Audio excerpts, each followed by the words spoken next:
I built my company without a single favor from my family. Not a cosign, not a reference, not even a kind word at Thanksgiving.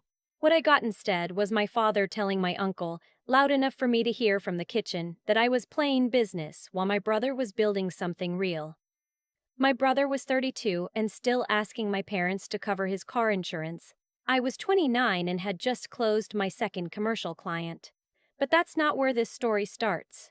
It starts 11 years earlier, in my parents' kitchen in Naperville, Illinois, when I was 18 and told my father I wanted to study accounting and eventually open my own financial consulting firm. He looked at me the way you look at a child who just announced they want to be a dragon when they grow up. Patient. A little sad. Then he said, "Sweetie, that's a lot of school for something you'll probably leave when you start a family." I didn't argue. I had learned early that arguing with my father was like arguing with furniture. It just sat there. So I smiled, cleared the dishes, and applied to the University of Illinois on a partial scholarship I'd found myself. My mother wasn't cruel about it, she was just absent in the way that mattered. She followed my father's lead on anything that required an opinion, and his opinion of me had been fixed since I was about 12. I was the sweet one, the quiet one, the one who would end up somewhere nearby and manageable. My older brother was the one with potential. My younger brother was the one who needed protecting. I was the one who would be fine. Fine. That word followed me through college, through my CPA exam, through my first job at a mid-size firm downtown where I worked 60-hour weeks and ate lunch at my desk and saved every bonus like I was preparing for a siege. Because I moved out at 22. My family treated it like I had announced a short trip. I got my own apartment in Wicker Park, a studio with a radiator that sounded like it was arguing with itself every night. I loved it. I paid for everything myself. I had one credit card, no balance, and a spreadsheet I updated every Sunday tracking every dollar I'd earned and every dollar I planned to make. By 26, I had left the firm and taken on my first private clients. Small businesses, mostly a florist in Lincoln Square, a family-owned hardware store, a woman who ran a catering operation out of her home and had no idea she was leaving $40,000 a year on the table in missed deductions. I fixed that. She cried. I got 3 referrals. By 28, I had registered my LLC, Ashford Advisory Group. I chose the name because it sounded like somewhere serious. By 30, I had 6 employees, a lease in a building on West Madison, and a client list that included 2 regional restaurant chains and a logistics company with operations in 4 states. I was not famous. I was not on any lists. But I was profitable, I was debt-free, and I was building something that was genuinely mine. My family's awareness of all this was selective at best. They knew I did something with money. My father once introduced me at a cousin's graduation party as the one who does taxes. My mother occasionally mentioned to her friends that I worked in finance, which she said the way some people say in theater, fond but slightly apologetic. My older brother, meanwhile, had cycled through 3 business ideas with my parents' financial backing. A food truck that lasted 8 months. A sports memorabilia resale operation that my father still referred to as Donovan's investment portfolio, a CrossFit gym franchise that was currently, as of last spring, hemorrhaging members and running on my parents' home equity line of credit. But Donovan had potential. Donovan was figuring it out. Donovan was being supported the way a family supports one of their own. I was fine. The shift happened in March, not dramatically at first, that came later. It started with a phone call from my mother on a Tuesday evening. She said my father wanted to have a family dinner. Just us. She said it the way she says things when she's been asked to say them, careful and slightly rehearsed. I went. Of course I went. I always went. The dinner was at my parents' house in Naperville. My father grilled chicken, even though it was 43 degrees outside. Donovan was there with his girlfriend, who spent most of the meal on her phone. My younger brother hadn't been able to make it, which I suspected meant he hadn't been invited. It was just me, Donovan, my parents, and whatever was about to happen. It happened over dessert. My father set down his fork, which he only does when he's about to say something he considers important, and looked at me with the expression he reserves for serious conversations, chin slightly down, eyebrows level. "We want to talk to you about Donovan's gym," he said. I waited. "It needs a capital infusion. About 200,000. Your mother and I have put in everything we can. We're tapped out."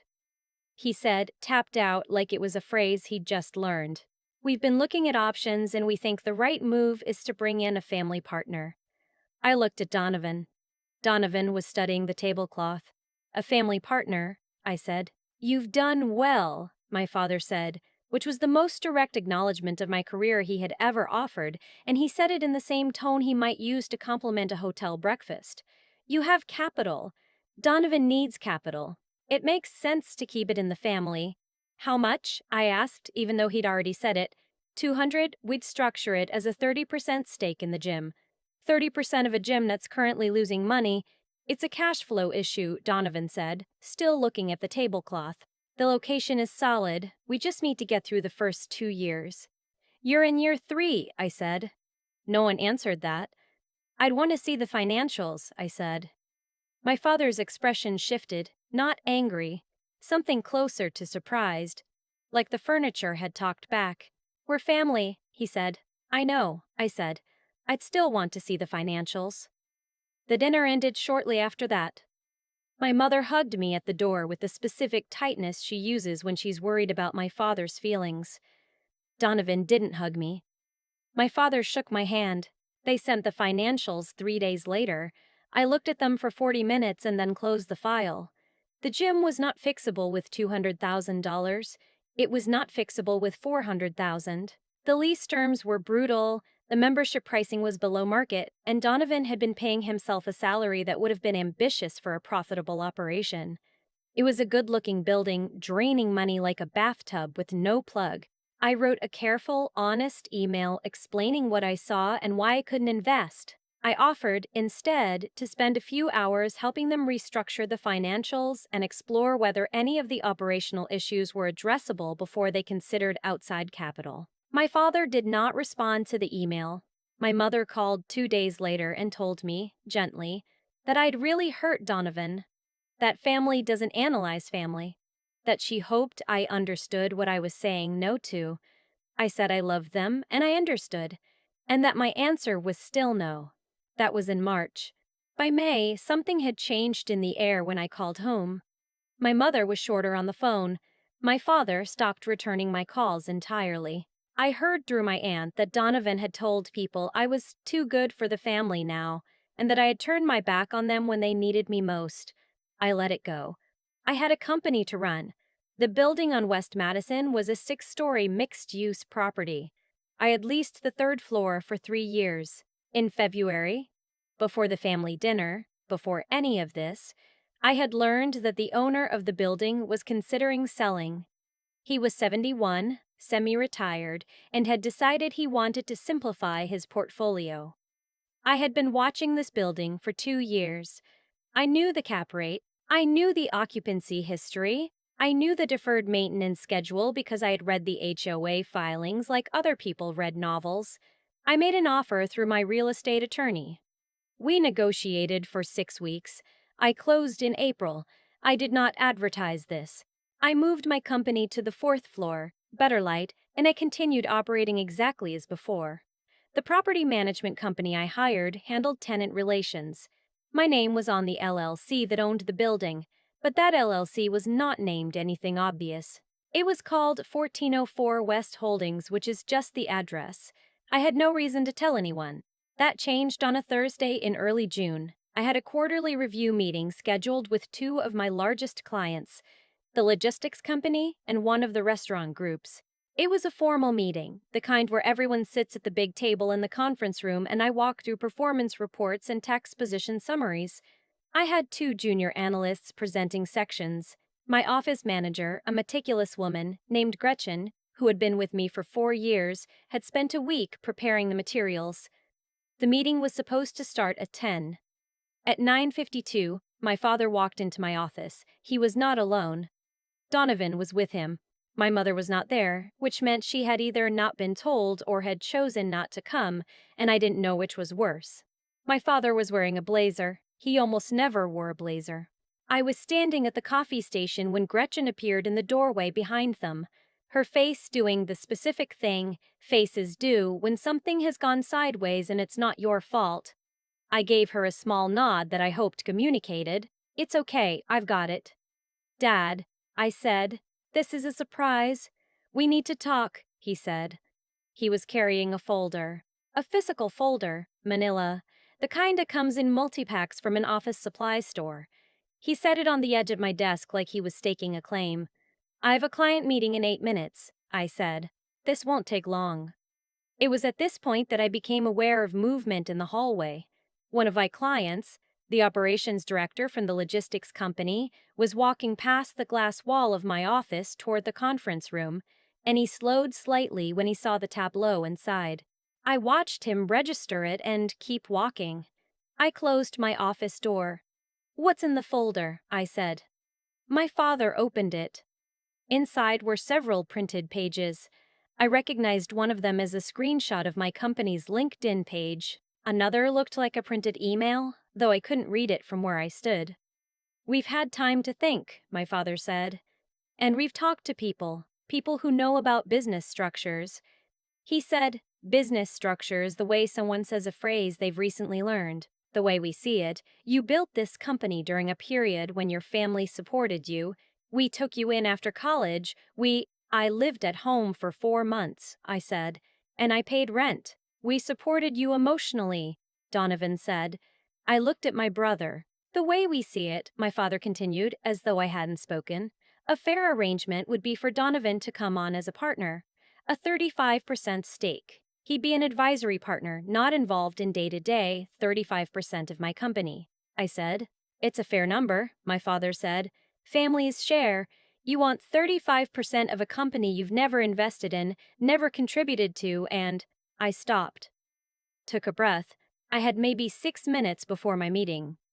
"What exactly is the ask here? What happens if I say no?"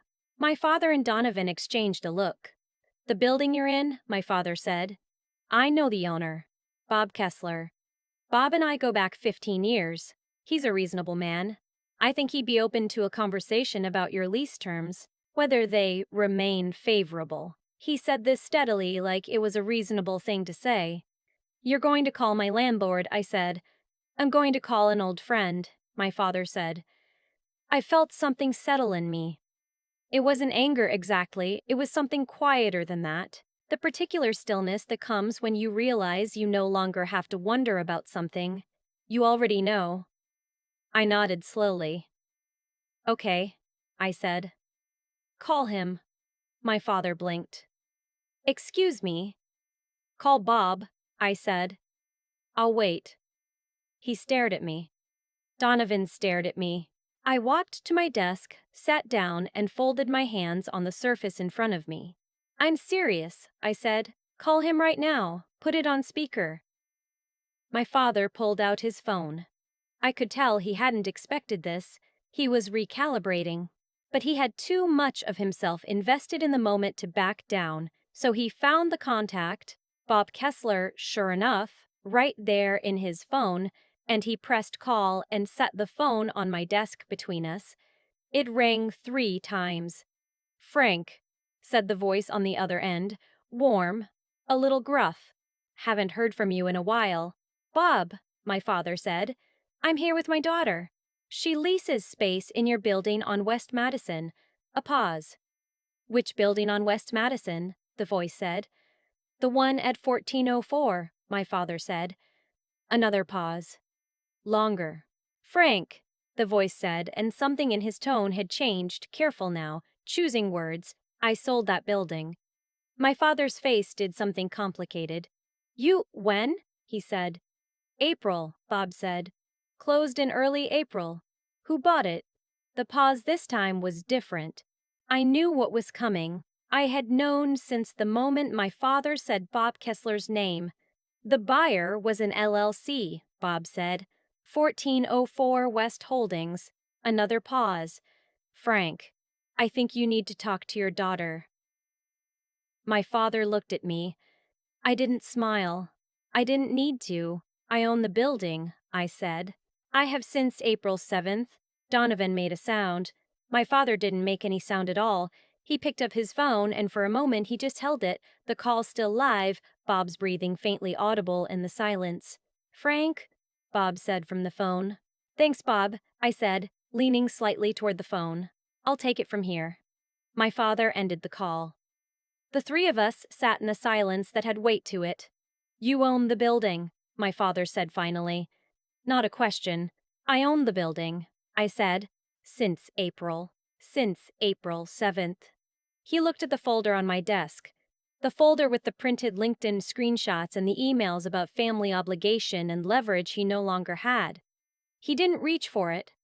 I need you to leave, I said. I have a client meeting that started 2 minutes ago. We should talk about this, Donovan started. Not today, I said. I stood up. Gretchen is going to walk you out. If you want to have a conversation, you can call me. Not drop by. Call. I looked at my father. And for the record, the lease is fine. It's a 3-year term at market rate, and I have no intention of changing it because that would be bad property management, not because of any of this. I picked up the folder from my desk and held it out to him. He took it. I opened my office door. Gretchen was standing at exactly the right distance, close enough to have been listening without technically listening, far enough to have plausible deniability. I loved her for that. Can you see my guests out? I said. Of course, she said. I watched them walk down the hallway. My father carried the folder the way you carry something you no longer know what to do with. At the elevator, he turned and looked back at me. I don't know what expression he was expecting. I kept mine neutral. The elevator doors opened. They left. I walked into my conference room 11 minutes late and apologized to both clients. Told them I'd had an unexpected situation and promised we'd take as much time as they needed. The operations director from the logistics company, the one who had slowed down outside my office window, caught my eye for just a moment when I sat down. He gave a small nod, the kind that means he'd seen enough and had already decided he didn't need to know more. We ran the meeting. It was a good meeting. That evening I called my attorney and told her what had happened. She was quiet for a moment and then she said, "Do you want to do anything about it?" "What are my options?" What he described, using business relationships to threaten your lease terms as leverage to extract equity. That's textbook extortion. It doesn't matter that he didn't have the relationship he thought he had. The intent was there. He's my father, I said. I know, she said. I thought about it for 3 days. I thought about my mother who hadn't been in the room. I thought about the graduation party where I'd been introduced as the one who does taxes. I thought about the 4 months after college where I had paid $300 a month in rent and been told I was being supported. On the 3rd day, I called my attorney back and told her I didn't want to file anything criminal. I did, however, want a formal cease and desist letter sent to my father's address, documenting what had occurred and making clear that any future attempt to interfere with my business relationships or lease arrangements would result in legal action. She sent it the following week. My mother called me 2 hours after it arrived. She cried. She said she hadn't known the full plan, only that they were going to talk to me about the business. She said my father had been embarrassed and that Donovan was furious and that she didn't know what to do. I told her I loved her. I told her that was true, and it wasn't going to change, and neither was what I was doing. I told her I would always take her calls.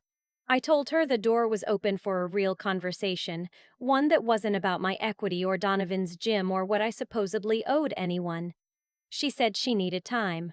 I said I understood. What I didn't tell her was that 2 weeks after the conference room incident, one of my clients had referred me to their attorney, who was restructuring a manufacturing company's financial operations and needed an outside advisory firm. It was the largest single contract in my company's history.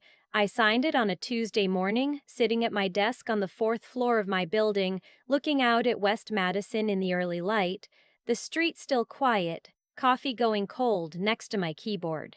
I had built it without a single dollar from my family. I had built it without their belief or their backing or their approval.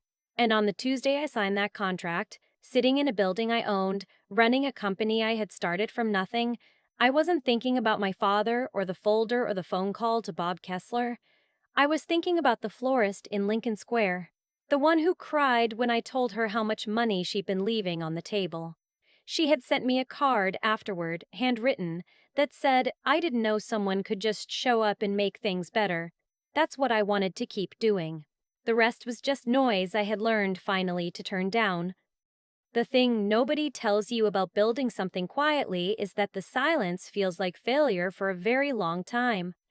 When my father introduced me as the one who does taxes at that graduation party, I didn't correct him. Not because I was afraid to, but because I had already learned that his picture of me was not something I could change with words. The only thing that was ever going to change it was time and work, and the specific kind of patience that doesn't announce itself. That patience is not passive. People confuse the two. What I practiced for 11 years wasn't waiting, it was building, while no one was watching. Choosing the harder thing consistently, not dramatically. Paying my own rent when I didn't have to. Staying at my desk when I could have gone home. Reading HOA filings on a building I didn't own yet because I believed, based on real numbers, that one day I would. That's what I keep coming back to when I think about what happened in that conference room. My father walked in with a folder and a bluff, and the bluff collapsed, not because I had planned some elaborate trap, but because I had simply been doing the right work for the right reasons for long enough that the truth was already on my side before he said a word. There's a version of this where I made different choices. Or I invested that $200,000 in Donovan's gym because it was easier than the conversation that would follow if I didn't. Where I let the fear of being cut off outweigh what I knew to be true about those financials. Where I swallowed my own judgment to keep the peace. That version of me doesn't own the building. What I've come to understand is that integrity, not as a concept, but as a daily practice, is the only thing that actually compounds. Every time I read a client's books honestly instead of telling them what they wanted to hear. Every time I said no to a contract I couldn't execute well. Every time I paid someone on my team fairly even when I could have paid them less. None of those felt like they mattered in the moment. They all mattered. And the intelligence piece. I don't mean being smart in the way that gets you praised in school. I mean learning to see clearly, to look at a spreadsheet and understand what it's actually saying, not what someone needs it to say. To look at a situation, like my father's folder, like his old friend, Bob Kessler, and see the structure of it without flinching. That kind of clarity is built slowly, through thousands of small decisions to look at hard things directly instead of looking away. But neither of those things works without the third piece, which is the willingness to keep going when nothing outside of you confirms that you should. The years when my family thought I was playing business, the studio apartment with the arguing radiator, the Sunday evenings updating a spreadsheet that no one else would ever see. You cannot borrow that kind of endurance from anyone. You have to generate it yourself. From the belief that what you're doing is real and worth doing, even when the only evidence is the work itself. My father left that day carrying a folder that had stopped meaning anything the moment Bob said my name. I went back into my conference room and ran a good meeting. That's the whole story, honestly. The rest is just what happens when you don't stop.